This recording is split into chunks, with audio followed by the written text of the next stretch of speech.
Sam fam, please welcome Andrew McCarthy to the studio.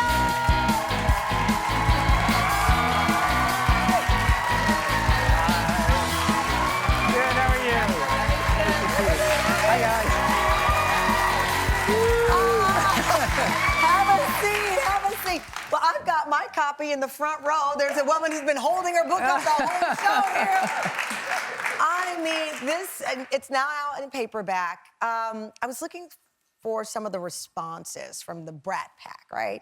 And I saw that Demi Moore praised the book. She said it was with wit, wisdom, and a depth of honesty. Rob Lowe, you were on his podcast. He said that he loved it. They're very wise people, aren't they? They're very wise. Yeah. You have the power of the pen. But you told this story and it was received well from the Brat Pack. Were you on pins and needles at all? Were you worried? I asked Jennifer Gray, did you call them in advance and say, I'm writing it and I'm writing it from my perspective?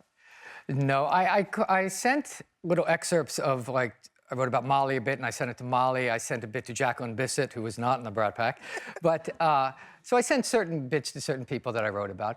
But mostly I just sort of went and did it. You know, I hadn't talked to the guys in so many years. How many years had gone by?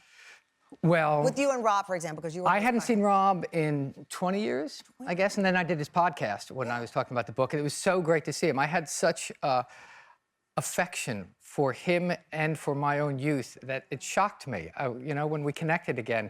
And both of us, at the end of the podcast, we just both went, wow, it is so good to see you. You know what I mean? Yeah. It was such a surprise, you know, to have that sort of affection for our own youth, you know, in that time. Because we, you know, a lot of us ran from it so quickly.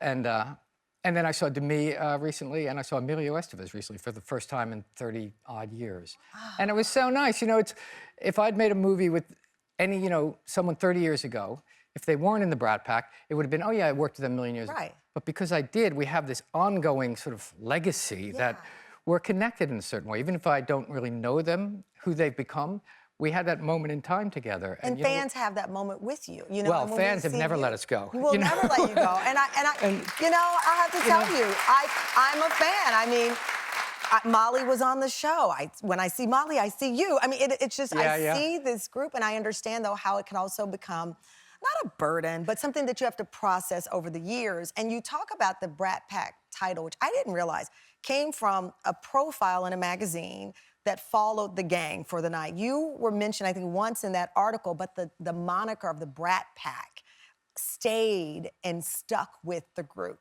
Yeah, it's amazing how, you know, people talk about how now social media and everything, things happen so quickly and get spread all over the world. But, you know, it was one article that was out for 1 week, and it stuck. Yeah. And what did it mean then versus now? Well, now, you know, there's social media, and everything is splattered out there so quickly, and, you know, it's all over the planet in seconds. And yet, back then, it was just one article in a magazine. But you saw it then as a negative? Because I think I did. I perceived it very much. I'm thinking, you know, but... I perceived it, as a lot of us did, I think, as very negative and very pejorative kind of term. Right. Cast in kind of judgment. And we were wrong. You know, because the public, I think, immediately embraced it and saw us as kind of the ultimate insider group, you know, that they aspire to be. The kids that we wanted to hang out with, right? Yeah, you know, and it took me years, I think, to realize that. Only when I started writing the book, really, did it really come clear to me that I've become like this avatar for a generation of people who, they see me and they talk about those movies, but their eyes kind of glaze over because they're really talking about their own youth. Absolutely. You know, when they were 20, 19, when they were just sort of cusping in life. I'm 51. I mean, we talk about the different soundtracks to our lives. You guys were the soundtrack to, you know, and we represent, you know, I represent your youth in a certain, so you see me and you're really seeing yourself in a certain way. We do have the same haircut.